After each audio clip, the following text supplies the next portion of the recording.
डेढ़ घंटा है शैलेश स्वामी. शैलेश स्वामी या इनिंग मध्ये शेवटचा चेंडू खेळण्यासाठी तैनात आहेत शैलेश स्वामी. धावसंख्या 60.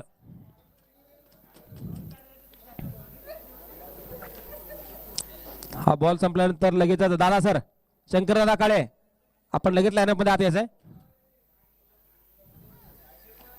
मोठा फटका चेंडू सीमारेषेच्या बाहेर 66 धावा झाले. जिंकण्यासाठी 67 धावांची आवश्यकता आहे.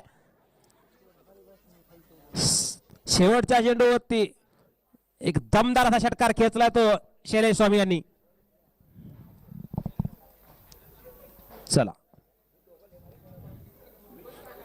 Jan Arogya technical lab cricket संघाला आता जिंकण्यासाठी 30 चेंडूमध्ये 67 धावा करायच्या आहेत.